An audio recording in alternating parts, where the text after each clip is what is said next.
Mon médium, c'est plutôt le métal. J'ai une formation de soudeur, j'ai été chaudronnier.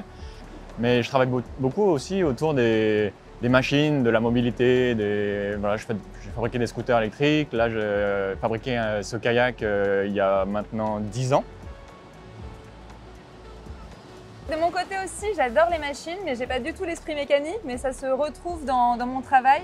Je travaille surtout autour de la mer, de l'influence des courants, des forces, sur la manière dont on construit des objets, des choses qui résistent donc, à cet univers infiniment changeant qu'est la mer.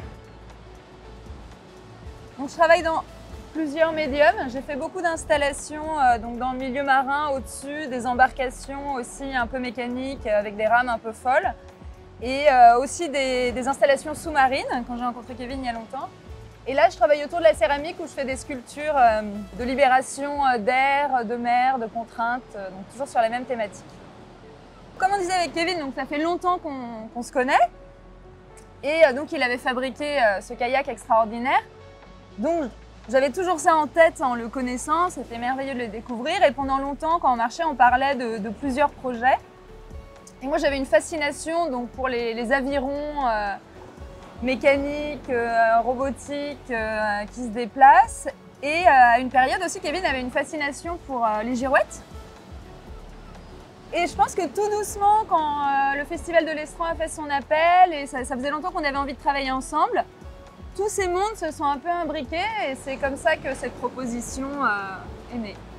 Moi, ça faisait 10 ans un peu moins de 10 ans que le kayak était dans mon atelier et qu'il n'avait pas pris l'air. Et là, on s'est dit c'est l'occasion de le sortir et d'en faire une girouette.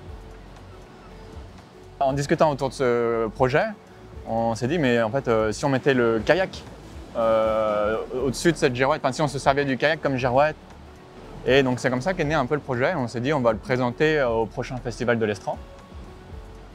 Donc ce qui est intéressant aussi dans ce projet et en fonction du lieu, c'est que l'idée d'avoir des navires, des embarcations en lévitation, ça existe aussi dans un phénomène de mirage, de distorsion optique qui s'appelle le phénomène de la Fata Morgana. Et c'est quand les courants d'air chaud, froid créent des changements dans l'atmosphère rapide. Et on voit, ça arrive très souvent comme ça, qu'on voit des navires en lévitation. Donc là, on a recréé un mirage permanent pendant 2 semaines.